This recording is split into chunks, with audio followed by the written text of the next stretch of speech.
Kenya, as we said, is making a concerted effort at aquaculture modeling. Your experiences on what's happened in Indonesia, just please tell us more a little bit about the project. Basically, the project is going to map the different fish ponds that are going to be established in the constituencies. We have over 140 constituencies, and the target is to come up with at least 100 fish ponds per constituency, and those are very many fish ponds. So to monitor them manually is going to be difficult with the expertise that we have. So what we're trying to come up with is to come up with GPRS systems to monitor each and every fish pond, and they're all monitored from a central system with educated farmers who know how to use the systems. So from that, they're able to track the growth and the issues that each fish pond can have. So basically, that's the idea behind the project. All right, the broad idea is that the government is trying to widen its agricultural mix by introducing fisheries as a significant component of what Kenya exports. Why is this important at this time? This is important to boost the economy and to empower people in the villages, because we've been having different kinds of farming, and it's new in the society. So with this, farmers are able to incorporate new ideas, because the Ministry of Fisheries is also taking its time to educate people in the villages, and the youths are getting more job opportunities, and they're able to make money out of it. Instead of just going to fish in the lakes, they're able to farm the fish from their own land. All right, now the Likwari Self-Help Group pilot project, obviously, as I said earlier on, designed to maximize the government's vision to grow the fisheries sector. The government's already invested about 1.12 billion shillings into this venture, broadly speaking. What sort of interventions have been made to try to support the process? The few interventions that the government has made is to educate the people on how to run this pilot project.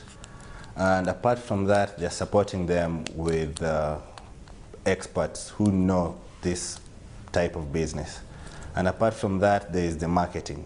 What you're also planning to come up with is to be able to market these people, because not every supplier and seller knows where each and every fish pond is.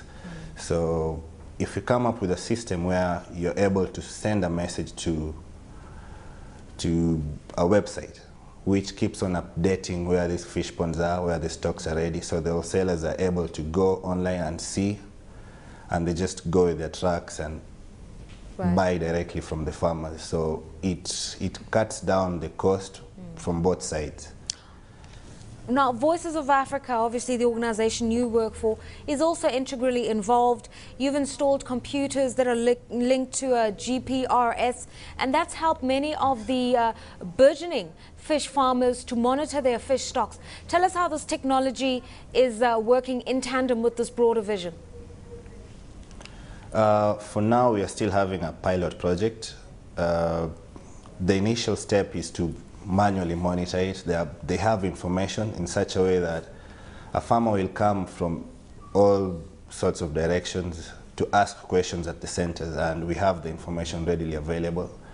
But since it's still a pilot project, what we're planning to do is to be able to monitor the changes that are happening in the fish ponds, see the progress of the fish. If there's any issue, they can physically monitor from the machines instead of going to the fields, because these are many fish ponds we're talking about.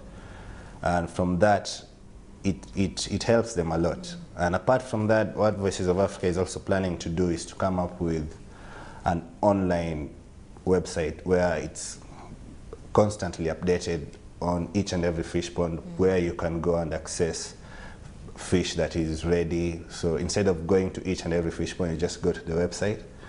You can see it's highlighted like such and such a fish pond is ready. You can go and take the fish as a wholesaler or as a buyer. Right. Okay, it obviously So provides it some helps. sort of a database, but we're also told that it helps to monitor whether or not there are any threats to the existing fish stock. Without being too technical, can you explain to us what that means and why that's also very important? Come again with the question? I'm saying, other than providing a database, the technology helps you monitor whether there are any threats to the fish stock. And I'm talking here about things like turtles eating fingerlings, for instance, and how, you know, whether or not there's a depletion of the stock in some areas. Can you just tell us a little bit more about that? Okay, the technology behind that, it will be GPS with camera that is satellite images. So when you sit on the system, you can actually see the fish ponds on your machine. But this is still a pilot that we are still planning to come up with. And farmers can see the changes all the time. They work in shifts. They themselves, they work in shifts to monitor all these changes. Right. So a farmer can ask a question from a remote area through a phone and say, how is the progress on my fish pond? And it'll be told, and he can be educated on how to go about it. Okay, sounds... Through GPRS satellite images. All right, sounds really encouraging. Now, obviously, the government's poured out a lot of money in about 140 areas. So at some point, they need to see a recovery on their investment.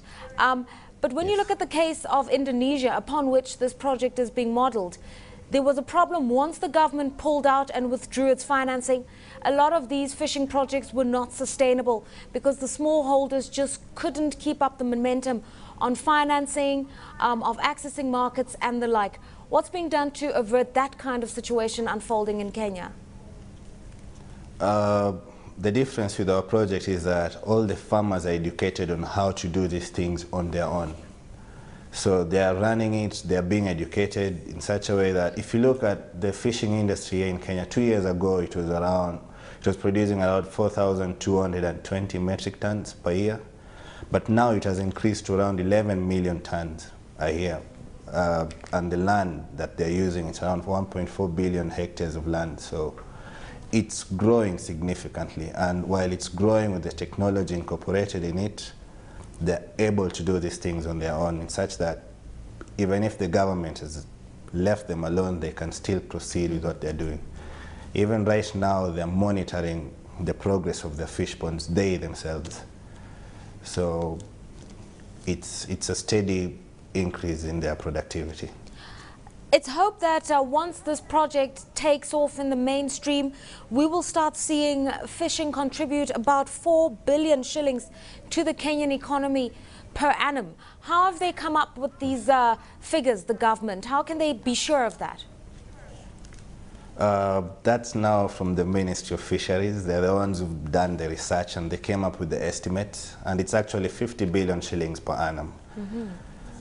They've done it according to the number of constituencies that we have. That's 140. If you multiply that by 100 fish ponds per constituency, it's a lot.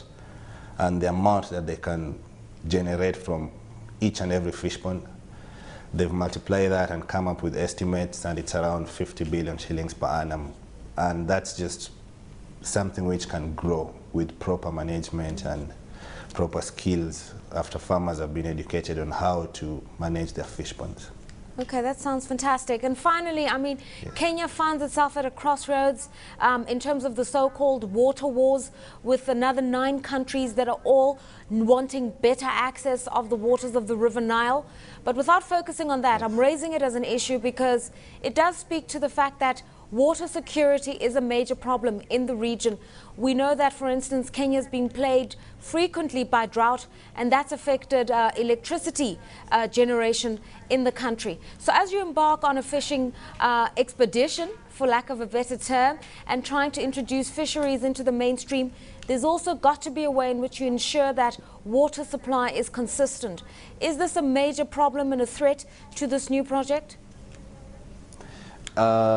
I'll say that in some areas, yes, it can be an issue, but not in all places. We can come up with better forms of, like example, we can drill boreholes. And to do that, we'll need government intervention.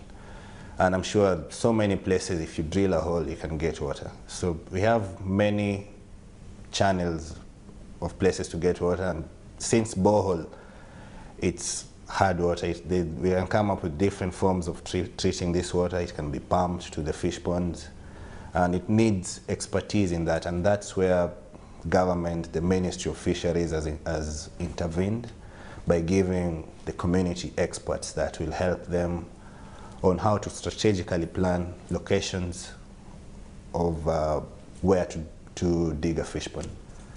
So all those issues have been looked at.